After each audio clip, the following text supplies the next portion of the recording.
Kalau lo ya, cowok yang gue maksud dengerin podcast episode sekarang nih ya, walaupun kemungkinannya kecil, gue mau ngomong emang dasar anjing lo jadi cowok. Sok kecakepan, banyak drama, sakit jiwa lu sumpah.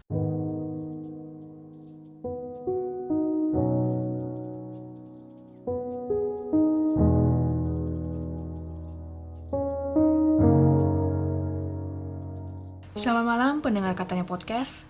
Balik lagi sama Indah buat nemenin istirahat kamu. Semoga apa yang kalian lakukan hari ini bisa berdampak baik untuk masa depan kalian. Sebelum masuk ke episode kita kali ini, pastikan kamu berada di posisi ternyaman kamu. Lepasin beban kamu hari ini biar bisa simak episode ini dari awal sampai akhir.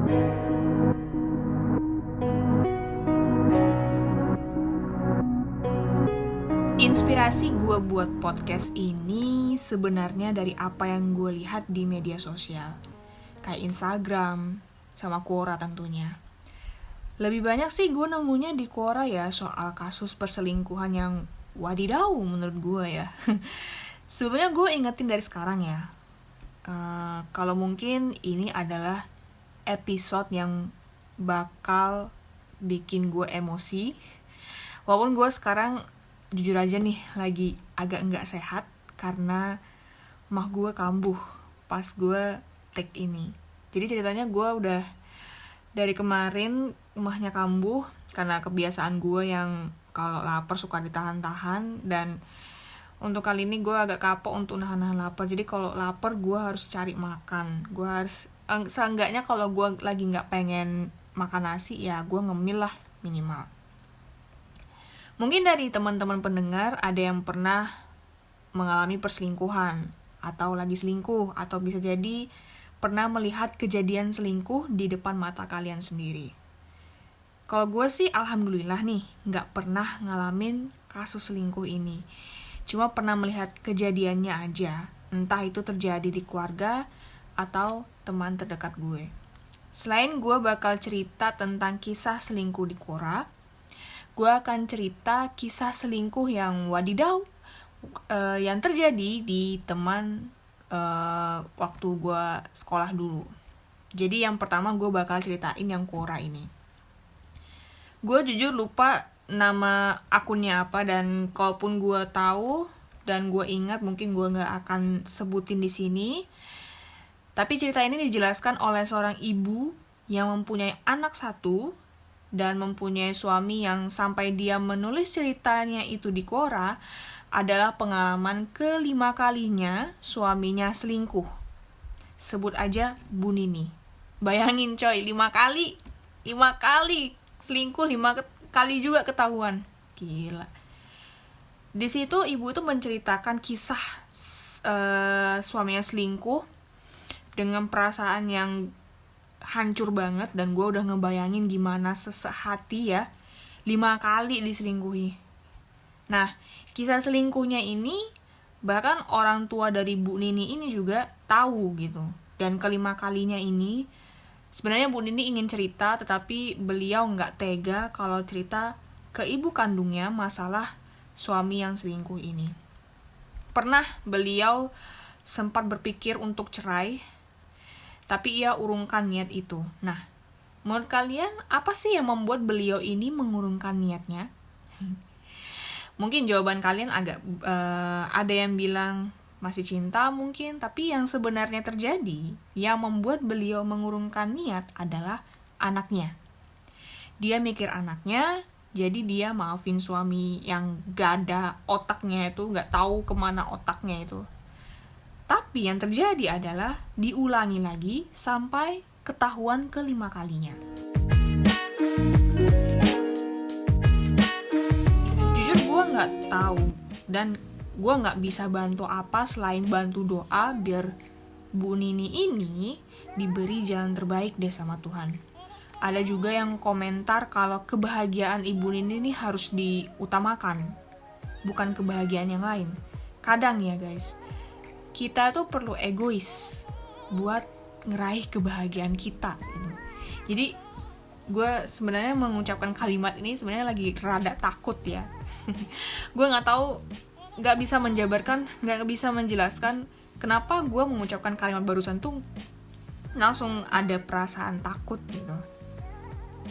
Balik lagi, masalah anaknya, anak itu menurut gue ya nggak perlulah seorang ayah yang harusnya jadi figur penting di keluarga. Jadi kalau ayahnya udah tukang selingkuh kayak gini, ya apa yang mau dicontoh gitu. Jadi anak tuh nggak perlu ayah yang tukang selingkuh gitu loh. Gue juga komentar di postingannya Ibu Nini kalau Tuhan itu ya nggak pernah tidur. Semua yang dilakuin suaminya itu bakal dapat balasan setimpal. Yang sering gue sebut tuh karma. Ini bikin gue keingat sama drama The World of Married Couple sih ya. Walaupun sebenarnya gue nggak pernah nonton, tapi video-video yang tersebar di media sosial, spoiler-spoilernya yang bertebaran di Instagram itu bikin gue nggak mau nonton. Banyak ini kan reaksi-reaksi dari public figure, dari selebgram yang nonton drama itu sampai nangis, sampai inilah, tapi nggak bikin gue untuk nonton. Mereka aja emosinya terkuras, dan gue nggak mau nguras emosi cuma untuk nonton drama Korea yang itu, gitu loh. Lalu untuk cerita Bu Nini tadi udah gue hentiin sampai di situ. Nanti kita lanjut lagi, dan sekarang kita akan lanjut ke cerita yang kedua. Gue ada sih cerita soal selingkuh yang dialami sama teman gue waktu sekolah. Jadi kan awalnya nih mereka punya geng gitu kan ya. Nah, geng yang gue maksud di sini itu nggak berkonotasi negatif, kayak mungkin suka ngomong kasar, sok jagoan gitu kan, suara ditinggiin kalau ngomong sama guru, urakan. Jujur ya, gue nggak suka sama orang kayak gitu, bener-bener nggak suka. Jadi ya gue mau berkomunikasi sama orang itu, tapi kalau jatuhnya fake gitu ya, gue mending nggak usah lah temenan sama orang kayak gitu. Toh juga mereka nggak bakal minat temenan sama gue gitu. Nah, satu geng ini isinya 4 orang. Dan yang kita fokusin nih, dalam satu geng itu ada 2 orang ya, ada 2 orang anggota, kita sebut aja kayak gitu.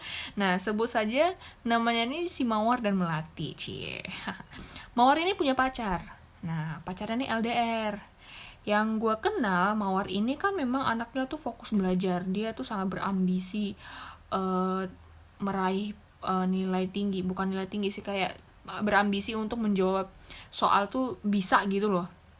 Tapi ya walaupun dia fokus belajar, kayak kutu buku gitu, pokoknya everything is about learning, about school gitu kan ya. Tapi ya dalam hati juga pengen lah ya punya pacar untuk nyemangatin, buat motivasi, ya gak?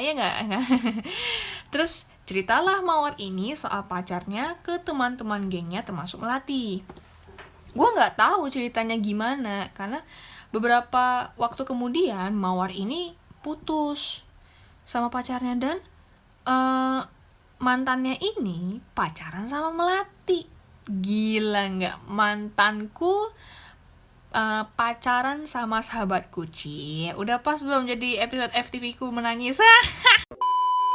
Kalau dari kacamata gue, si mantan Mawar ini sebelum putus itu udah main belakang gitu, selingkuh lah ke Melati gitu, udah chat berkali-kali mungkin ya, pendekatannya di situ di belakangnya Mawar ini. Gue nggak tahu cerita realnya gimana, tapi yang pasti gue udah menyimpulkan kalau mantannya Mawar ini sebelum putus itu udah selingkuh ke Melati. Dari situ pertemanan mereka renggang, dan Melati ini mencari teman gosip lain alias gue dan kawan-kawan. Jadi gue juga punya teman-teman dekat ya, paling cuma 2 orang. Dan Melati ini deketin perkumpulan gue aja. Nah, pas di waktu Melati pengen cerita soal so sweetnya dia sama pacarnya itu, ya pacarnya ya merupakan mantan dari sahabatnya tuh, ya gue sih iya-iyain aja, nyimak aja. Tapi ada saat dia merasa curiga dengan pacarnya ini. Nah, curiganya tuh apa? Gue gak mau nakutin kalian yang mungkin lagi ngejalanin LDR ya. Kan LDR nih ya. Curiganya si Melati ini adalah pacarnya itu punya selingkuhan yang satu daerah tempat tinggalnya. Dilihat dari Instagram feeds yang foto berdua sama cewek lain, saling tag sama komentar. Tapi bajingan ini masih ngomong sayang-sayang ke Melati yang akhirnya luluh. Nah, yang awalnya curiga sama manusia nih, bajingan lah gue bilangnya ya, sorry gue kasar. Bajingan ini ya, pas Melati ini curiga, bertanya ini itu, tapi bajingan ini masih ngalus, masih manis gitu ya, jari sama pikiran sama mulutnya itu ngomong sayang-sayang, dan akhirnya apa? Melati yang awalnya curiga, akhirnya luluh gitu. Nah, gue udah simpulin itu ya selingkuh, men. Mau dibantah apa juga ya itu selingkuh, udah jelas gitu loh. Dan foto berdua itu saling tag, saling komentar, itu nggak cuma satu foto, tapi banyak foto, dan lo tuh mau ngebantah kayak gimana lagi sih? Istilahnya ya, karmanya Melati itu udah start from now, sudah start from dari waktu itu gitu loh. Nah, masalahnya ya, Melati ini nggak sekali dua kali ceritaan hal yang sama. Dia itu udah cerita kalau dia tuh pernah mau putus. Terus si bajingan ini sok drama banting-banting barang karena nggak mau diputusin. Padahal jelas-jelas selingkuh. Akhirnya apa? Nggak jadi putus. Siklusnya itu ngulang terus sampai muak gue dengerin ceritanya. Kalau lo ya, cowok yang gue maksud dengerin podcast episode sekarang nih ya, walaupun kemungkinannya kecil, gue mau ngomong emang dasar anjing lo jadi cowok. Sok kecakepan, banyak drama, sakit jiwa lu sumpah. Gue lagi sakit nih, emosi nih terkuras.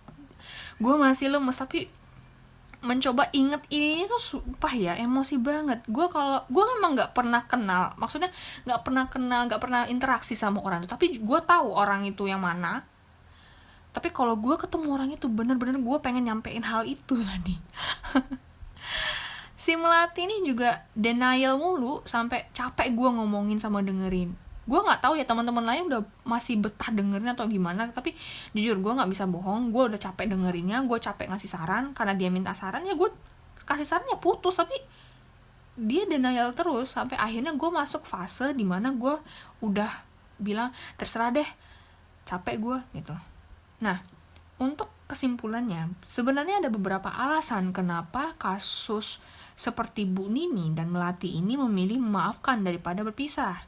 Mungkin ini adalah alasan yang gue tangkap. Yang pertama, berharap akan berubah. Memaafkan perlakuan suami atau pacar yang udah ketahuan selingkuh, dan berharap itu tuh bakal berubah. Sifatnya dia tuh bakal berubah gitu. Ternyata diulangi lagi. Jadi siklusnya itu ketahuan, minta maaf, dimaafkan, diulangi lagi, repeat. Jadi kalau memang sekalinya selingkuh, terus ketahuan, yakin deh itu bakal keulang lagi, terus menerus. Kalau berharap berubah ya bakal bikin capek sendiri. Ya kamu tuh siapa? Kamu tuh gak ada tugas untuk mengubah sifat seseorang gitu loh. Karena kalau kamu berharap berubah, selain capek sendiri, kamu juga capek hati, capek tenaga gitu. Kalau kalian masih dalam tahap pacaran, ini bisa banget kalian putus.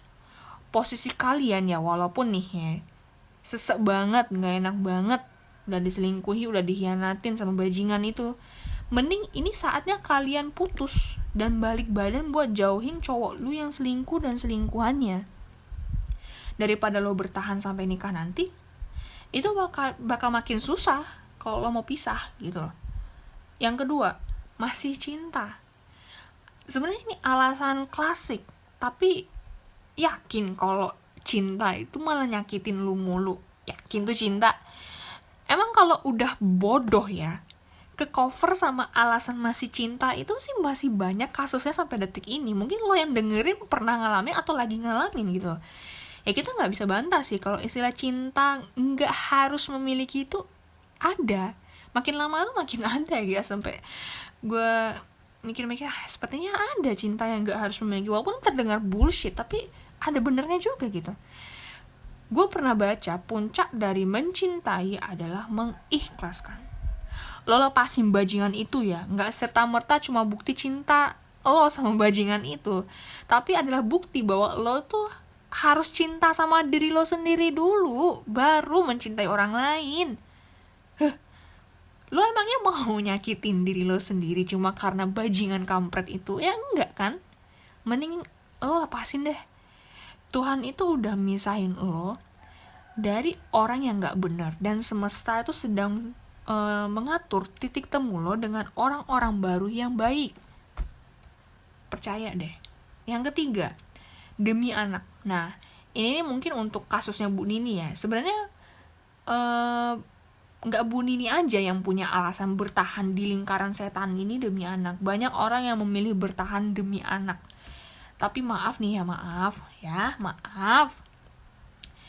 Menurut gue, seorang anak itu nggak perlu ayah yang tukang selingkuh seperti yang gue omongin tadi. Selain ini hal bisa pengaruh ke psikis dari istri yang memilih bertahan, ini juga pengaruh ke psikis anak. Jadi daripada bertahan, terus-terusan anak disuguhi pertengkaran, disuguhi momen selingkuh ayahnya selingkuh sama cewek lain, mending udahan deh. Mau habis itu hamil sampai anak berapa ya? Kalau dia selingkuh ya bakal tetap milih selingkuhannya. Mau lo brojol sampai anak 5 gitu ya. Dan lo ngarepin dari lahirnya anak itu si ayah bakal tersentuh, yang selingkuh ini bakal tersentuh, nggak bakalan. Dia pasti bakal tetap milih selingkuhannya. Percaya, banyak kasus kayak gini. Nah, bagaimana kalau lo saat ini yang mendengarkan ini dalam posisi menjadi selingkuhan? Nah, gue sih kesian bener sama lo, bener. Lo udah terjebak di lingkaran setan yang mungkin susah buat lo tinggalin. Tapi gue percaya karma sih. Kalau lo pertahanin hubungan ini, apa lo yakin kedepannya dia gak akan nyelingkuhin lo lagi? Tapi gue percaya karma sih. Kalau lo pertahanin hubungan ini, apa lo yakin kedepannya dia gak akan nyelingkuhin lo? Seperti yang gue bilang tadi, selingkuh itu bakal keulang terus. Kalau dibilang hilaf, masa ada hilaf berkali-kali? Itu bukan hilaf, namanya doyan. Persentase mereka yang pernah selingkuh untuk gak mengulangi kesalahan itu sangat-sangat kecil. Dan bukan berarti gue bilang manusia yang gak mau mengulangi hal itu, hal selingkuh itu gak ada. Ada, cuma ya sedikit, kadang gak nemu gitu. Nah, buat lo yang di posisi selingkuhan ya, karma itu still going on you. Karma itu bakal tetap berjalan ke arah lo. Entah lo yang ngalamin, lo yang bakal dapetin, atau penerus lo di kemudian hari. Semua apa yang lo lakuin ada konsekuensinya gitu. Semua ada balasan setimpalnya. Nah, cara move on-nya gimana? Nah, kalau gue selalu berpikir kalau cara move on setiap orang tuh kan beda-beda ya, punya cara-cara tersendiri. Tapi gue saranin buat lo yang bener-bener niat buat move on ya, lo kudu jalanin move on itu. Kalau nggak niat ya itu percuma banget, percuma ngasih tahu, percuma juga lo ngejalanin. Cara yang bisa gue saranin adalah lo putus karena emang harus putus. Jangan nunggu dia yang mutusin, tapi lo yang putusin. Kalau misalkan lo nunggu nih, kok gue gak diputusin nih padahal dia udah selingkuh, mending lo yang bergerak duluan untuk mutusin ya.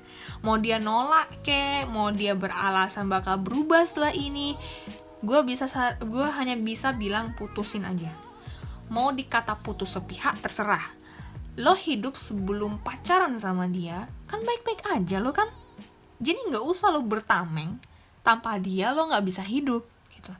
Kalau dia ngancem, bagaimana kalau seumpama pacar lo yang udah selingkuh ini ngancem? Nah, cari perlindungan, cari teman atau sahabat atau saudara yang paling dekat sama lo buat ngelindungin lo. Kalau misalnya lo pernah berbuat kesalahan yang di luar batas, cari yang bisa ngelindungin lo. Misalkan pacar lo yang udah selingkuh ini ngancem lo buat bakal nge-share foto-foto naked lo kalau misalkan hal di luar batas itu udah pernah lo lakuin. Lo cari perlindungan deh.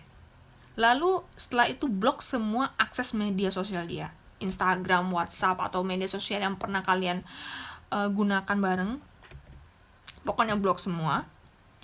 Dan gue pernah ngalamin ini, gue pernah dikatain bocah karena blok media sosial satu orang, ya sebut aja mantan gue. gue blok karena ada suatu alasan yang bikin gue muak sama orang itu. Tapi ya gue dikata bocah gitu ya, tapi gue masa bodoh aja gitu. Awas aja kalau dia putus sama mantannya terus ngelakuin hal ini, gue bener-bener ketawain lo, sumpah. Nah, selain lo blok semua akses media sosialnya, blok juga nomornya jangan lupa. Atau lo ganti kartu, terserah. Yang penting dia gak ada akses buat ngehubungin lo, keluarga lo, atau siapapun. Lo gak akan bisa keluar dari lingkaran setan itu kalau bukan dari diri lo sendiri yang ngelakuin. Jangan pernah lo unblock. Gue sering dengar kalau siapapun yang diselingkuhin ya posisinya, selalu nyalahin diri sendiri. Apakah ada yang salah sama gue, atau gue kurang cakep kah, gue kurang ngurus diri kah, atau apalah. Intinya ya lo nyalahin diri sendiri. Menurut gue ya, selingkuh itu terjadi ya emang bajingan itu yang brengsek gitu. Lo stop deh nyalahin diri sendiri, karena misalnya dia beralasan selingkuh tuh karena kamu sih berubah gitu. Kamu tuh gak bisa ngurus diri sendiri, kamu tuh overprotective sama aku, kamu gini, kamu gitu. Ya emangnya gak ada jalan lain ya gitu, gak ada jalan lain selain selingkuh gitu. Kalau emang dia gak betah punya hubungan sama lo, ya harusnya dia meminta untuk ya cari jalan tengah atau diskusiin kayak kenapa bisa berubah, cari jalan tengahnya. Ya kalau gak nemu jalan tengahnya, ya jalan terakhirnya ya putus. Bukan pakai acara selingkuh atau playing victim gitu loh. Kok kayak gak gentle banget sih gitu. Mau lo cantik kayak Kim Tae-hee, doesn't make him stay. Mau lo pinter kayak Maudy Ayunda ya, doesn't make him stay.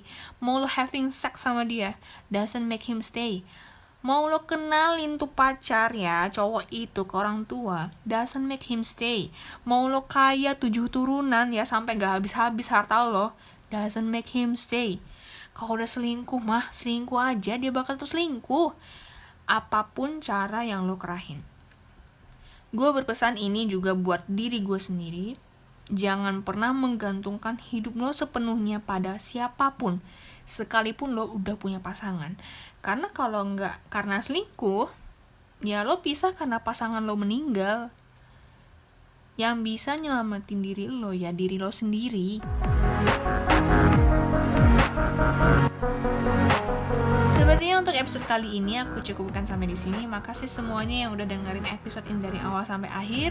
Bagi kalian yang mau ngasih saran, enaknya next episode kita bahas apa, atau kamu punya cerita menarik atau cerita lucu, bisa lewat DM Instagram pribadi aku @indahhidayati atau @katanya.podcast, atau juga bisa lewat email di katanyapodcast2@gmail.com.